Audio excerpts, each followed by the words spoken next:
Nous allons maintenant continuer notre système osseux en voyant les membres supérieurs et les membres inférieurs. Pour les membres supérieurs, nous allons aller bien sûr depuis l'épaule, que vous connaissez maintenant, jusqu'au coude, que vous connaissez également. Je vous rappelle que le coude, c'est aussi la ligne de taille, donc la saillie par rapport au 5e métatarsien, au 5e petit doigt. Donc, nous allons aller sur l'extérieur, du bas vers le haut. Si nous allons du coude à l'épaule, ou comme vous le souhaitez, du haut vers le bas, si vous souhaitez aller de l'épaule vers le coude. Ça va être pour les membres supérieurs.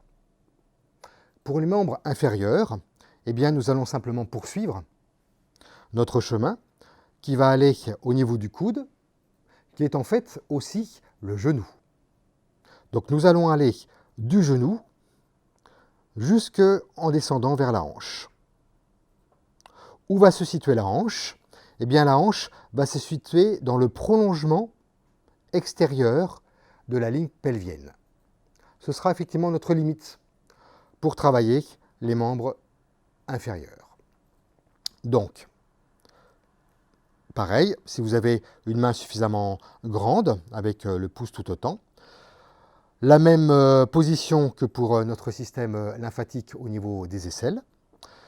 Pourquoi pas commencer par l'épaule et puis tranquillement descendre au fur et à mesure, tout en gardant contact avec l'os. Je dois constamment sentir que j'ai contact au niveau de la pression de mon pouce avec l'os du 5e petit doigt. Je descends au fur et à mesure pour me retrouver au niveau du coude, qui, je vous rappelle, est aussi le genou.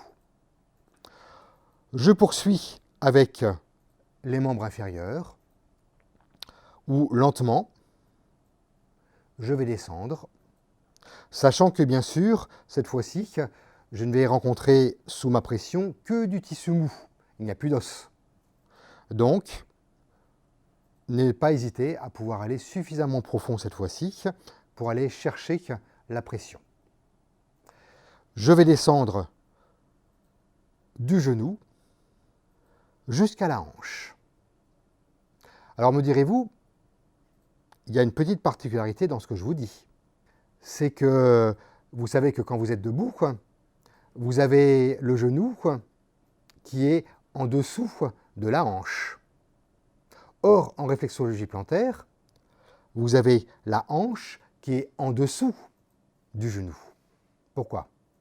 Tout simplement parce qu'en réflexologie plantaire, nous allons considérer le corps dans une position fétale.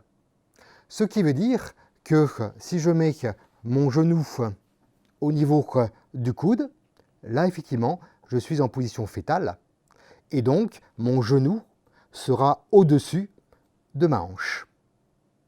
C'est pour ça que vous avez cette particularité de retrouver le genou au-dessus de la hanche en réflexologie plantaire. Bien sûr, nous retrouvons ces deux axes sur les deux pieds.